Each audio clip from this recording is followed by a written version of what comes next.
बंधन और मोक्ष सापेक्ष है। यह केवल विश्व के भयभीत लोगों के लिए है।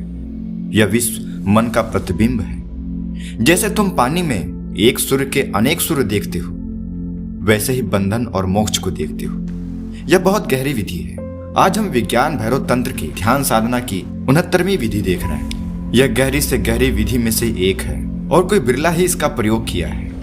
झेन इसी विधि पर आधारित है। यह विधि बहुत कठिन बात कहती है, समझने में कठिन, अनुभव में बहुत ही सरल, परंतु इसे समझना जरूरी है। यह सूत्र कहता है कि हम संसार और निर्वाण दो नहीं हैं, वे एक ही हैं। स्वर्ग और नरक दो नहीं हैं, वे एक ही हैं। वैसे ही बंधन और मोक्ष दो नहीं हैं, वे भी एक ही हैं। यह समझना कठिन है क्योंकि हम किसी चीज को आसानी से तभी सोच पाते हैं जब वो विपरीत ध्रुवों में बटी हो।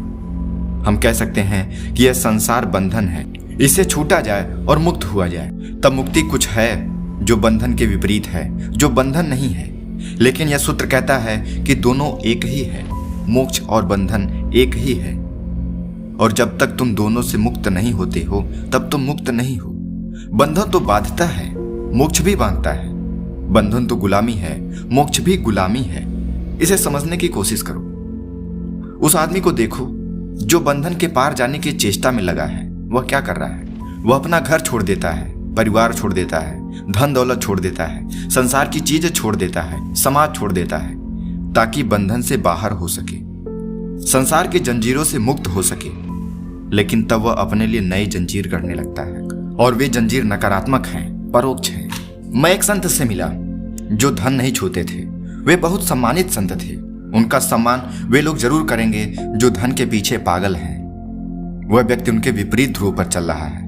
अगर तुम उनके हाथ में धन रख दो तो वे उसे फेंक देंगे जैसे कि वह जहर हो, या तुमने उनके हाथ पर सांप रख दिया हो।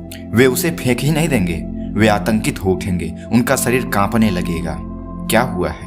वे धन से लड़ रहे हैं। वे पहले जरूर लोभी, अति लोभी व्यक्ति रहे होंगे, तभी वे दूसरी अति पर पहुंच गए हैं। उनकी धन की पकड़ अत्यांतिक रही होगी। वे धन के लिए पागल हो गए होंगे, वे धन से ग्रस्त रहे होंगे। वे अब भी धन से ग्रस्त हैं, लेकिन अब उनकी दिशा बदल गई है। वे पहले धन की तरफ भाग रहे थे, अब वे धन के विपरीत भाग रहे हैं। मैं एक सन्यासी को जानता हूं जो किसी स्त्री को नहीं देखता। वे बहुत घबरा जाते हैं। अगर कोई स्त्री मौजूद हो तो वे अपनी आंखें झुका लेते हैं। वे सीधे नहीं देखते। क्या समस्या है? निश्चित ही वे अति कामुक रहे होंगे, काम वासना से बहुत ग्रस्त रहे होंगे। वह ग्रस्तता अभी भी जारी है, लेकिन पहले वे स्त्रियों के पीछे भागते थे, अब वे स्त्रियों से दूर भाग रहे हैं। स्त्रियों से ग्रस्तता बनी हुई है। चाहे वे स्त्रियों की ओर भाग रहे हों या स्त्रियों से दूर भाग रहे हों, उनका मुंह अभी भी बना हुआ है। वे सोचते हैं कि अब स्त्रियों से मुक्त हैं, लेकिन यह एक नया बंधन है। तुम प्रतिक्रिया करके कभी मुक्त नहीं हो सकते।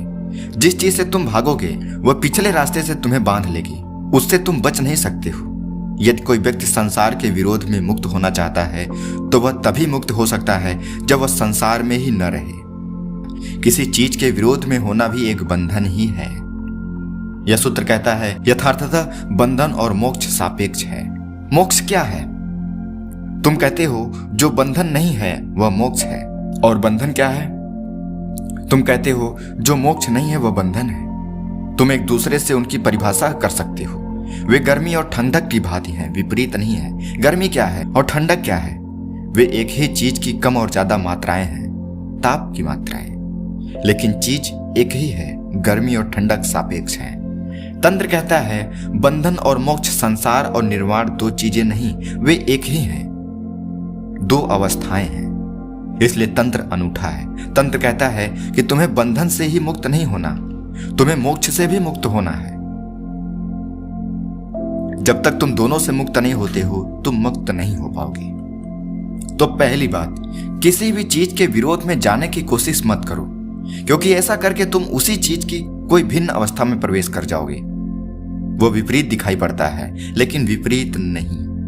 काम वासना से ब्रह्मचर्य में जाने की चेष्टा करो तो तुम्हारा ब्रह्मचर्य कामुकता के सिवाय और कुछ नहीं होगा। लाभ से अलोभ में जाने की चेष्टा मत करो, क्योंकि वह अलोभ भी सूक्ष्म लोभ ही होगा। इसलिए अगर कोई परंपरा अलोभ सिखाती है तो उसमें भी तुम्हें कुछ लालच तो देगी। जो लोग लोभी हैं पर लोभ के लोभी हैं। वे इस उपदेश से बहुत प्रभावित होंगे।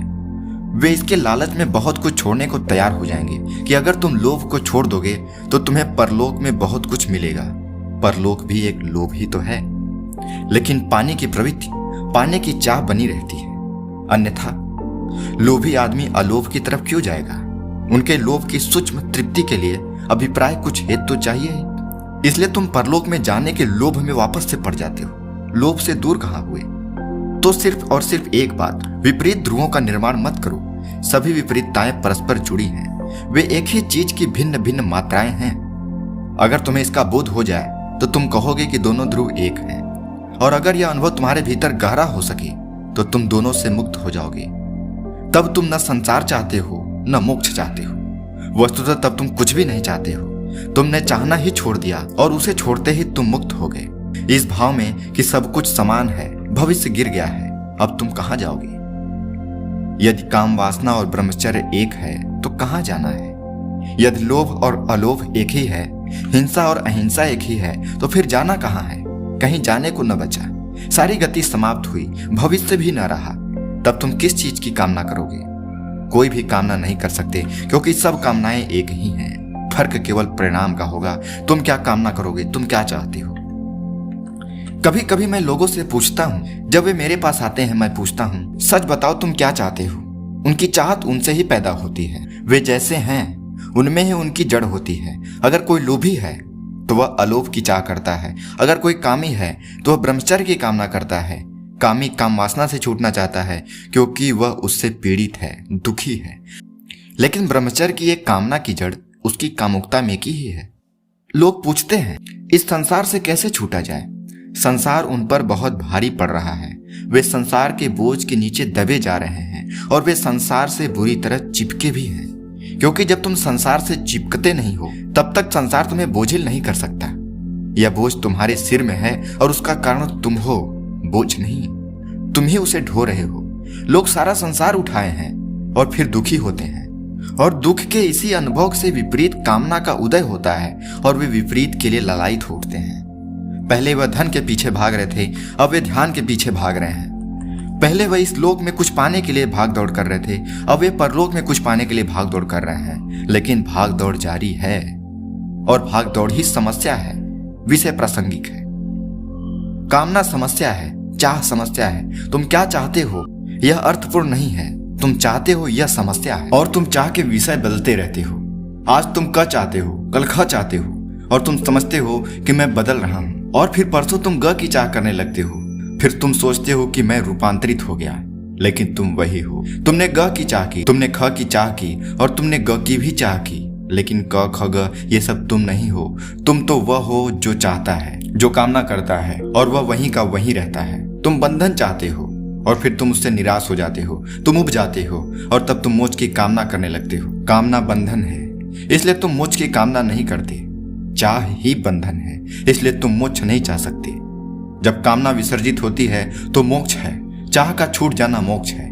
इसलिए यह सूत्र कहता है, यथार्थतः बंधन और मोक्ष सापेक्ष है, तो विपरीत से ग्रस्त मत हो। यह केवल विश्व से भयभीत लोगों के लिए है। बंधन और मोक्ष ये शब्द उनके लिए है जो विश्व से भयभीत है। यह विश्व मन का प्रतिबिंब है। तुम संसार में जो कुछ भी देखते हो वह प्रतिबिंब है। अगर वह बंधन जैसा दिखता है तो उसका मतलब है कि वह तुम्हारा प्रतिबिंब है, और अगर यह विश्व मुक्ति जैसा दिखता है तो भी वह तुम्हारा प्रतिबिंब है। जैसे तुम पानी में एक सूर्य के अनेक सूर्य देखते हो, वैसे ही बंधन और मोक्ष को देखो। सुबह सूरज उगता है और सरोवर उनके छोटे बड़े सुंदर रूप अनेक टुकड़े कर देता है। एक ही सूरज इन अनेक छवियों से प्रतिबिंबित होता है, उनके रूप और आकारों में कहीं गंदा और कहीं शुद्ध। लेकिन जो प्रतिबिंब को देखकर यथार्थ को देखेगा उसे एक ही सूर्य दिखेगा। जिस संसार को तुम देखते हो वह तुम्हारा प्रतिबिंब है। अगर तुम एक कामुक हो तो सारा संसार तुम्हें कामुक मालूम पड़ेगा, और अगर तुम चोर हो तो सारा संसार तुम्हें चोर, उसी धंधे में संलग्न मालूम पड़ेगा। एक बार मुल्ला नसरुद्दीन और उनकी पत्नी दोनों मछली पकड़ रहे थे, और वह जगह प्रतिबंधित, केवल लाइसेंस लेकर ही लोग वहां मछली पकड़ सकते थे। अचानक एक पुलिस का सिपाही वहां आ गया। मुल्ला की पत्नी ने कहा, मुल्ला तुम्हारे पास लाइसेंस है, तुम भागो, इस बीच मैं यहां से खिसक जाऊंगी। मुल्ला भागने लगा। वो भागता गया और सिपाही उसका पीछा करता रहा। मुल्ला ने अपनी पत्नी को वहीं छोड़ दिया और भागने लगा। दौड़ते दौड़ते मुल्ला को ऐसा लगा कि उसकी छाती फट जाएगी।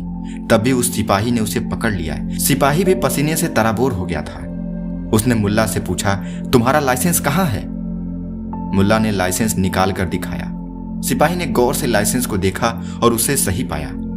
तब उसने पूछा, नसरुद्दीन, फिर तू भागा क्यों? तुम्हारे पास तो लाइसेंस था। मुल्ला ने कहा, मैं एक डॉक्टर के पास जाता हूँ और वह कहता है कि भोजन के बाद आधा मील दौड़ा करो।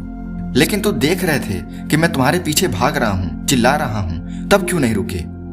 मुल्ला ने कहा, मैं समझा कि शायद तुम भी उसी डॉक्टर के पास जाते हो। बिल्कुल तर्कसंगत यही हो रहा है। तो अपने चारों ओर जो कुछ देख रहे हो वह तुम्हारा प्रतिबिंब ज्यादा है, यथार्थ कम। तुम अपने को ही सब जगह प्रतिबिंबित देख रहे हो और जिस क्षण तुम बदलते हो तुम्हारा प्रतिबिंब भी बदल जाता है। और जिस क्षण तुम समग्रगत मौन हो जाते हो, शांत हो जाते हो, सारा संसार भी शांत हो जाता है। संसार बंधन नहीं, बंधन केवल एक प्रतिबिंब है। संसार मोक्ष भी नहीं, मोक्ष भी एक प्रतिबिंब है। बुद्ध को सारा संसार निर्वाण में दिखाई पड़ता है। कृष्ण को सारा संसार जगत नाचता गाता आनंद में उत्सव मनाता दिखाई पड़ता है। उन्हें कहीं कोई दुख नहीं दिखाई पड़ता। लेकिन तंत्र कहता है कि तुम जो भी देखते हो वह प्रतिबिंब ही है। जब तक सारे सदृश नहीं विदा हो जाते और शुद्ध दर्पण नहीं बचता, प्रतिबिंब रहित दर्पण वही सत्य है। अगर कुछ भी दिखाई देता है तो वह प्रतिबिंब ही है। सत्य एक है, अनेक तो प्रतिबिंब हो सकते हैं। और एक बार यह समझ गए, सिद्धांत के रूप में नहीं, अस्तित्वगत अनुभव के द्वारा, तो तुम मुक्त हो, बंधन और मोक्ष दोनों से मुक्त हो। इसे इस ढंग से देखो, जब तुम बीमार होते हो तो स्वास्थ्य की कामना करते हो, या स्वास्थ्य की कामना तुम्हारी बीमारी का ही अंग है। अगर तुम स्वस्थ ही हो तो तुम स्वास्थ्य की कामना नहीं करोगे। कैसे करोगे? अगर तुम सच में स्वस्थ हो तो फिर स्वास्थ्य की चाह कहाँ है? उसकी जरूरत नहीं। अगर तुम यथार्थतः स्वस्थ हो तो तुम्हें महसूस नहीं होता कि मैं स्वस्थ हूँ। सिर्फ बीमार रोगग्रस्त लोग ही महसूस कर सकते हैं कि हम स्वस्थ हैं। उसकी जरूरत क्या है? तुम कैसे महसूस कर सकते हो कि तुम स्वस्थ हो? अगर तुम स्वस्थ ही पैदा हुए और कभी बीमार नहीं हुए तो क्या तुम कभी अपने स्वास्थ्य को महसूस कर सकोगे? स्वास्थ्य तो है लेकिन उसका एहसास नहीं हो सकता। उसका एहसास तो विपरीत के द्वारा ही होता है। जब तुम बीमार होते हो तब तुम स्वास्थ्य को अनुभव कर पाते हो। अगर तुम बीमार हो तो स्वास्थ्य का अनुभव कर सकते हो। और अगर तुम्हें स्वास्थ्य का अनुभव हो रहा है तो निश्चित जानो कि तुम अब बीमार हो। धर्म की चाह मत बनाओ, धर्म की कामना मत बनाओ। मोक्ष को, निर्वाण को कामना का विषय बनाओ। वह घटित होता है जब सारी कामनाएं खो जाती हैं, तभी वह घटित होता है। दोस्तों, यह विज्ञान भैरव तंत्र की ध्यान की 69वीं विधि थी। आपको यह विधि कैसी लगी हमें कमेंट में बताइए। और अगर आप विज्ञान भैरव तंत्र की सारी विधि को सुनना चाहते हैं तो हमें कमेंट करके बताइए। इस वीडियो को लाइक करिए और ऐसे ही जानकारी भरी वीडियो पाने के लिए हमारे चैनल को सब्सक्राइब कीजिए। तब तक मिलते हैं अगले इन्फॉर्मेटिव वीडियो के साथ। नमस्कार।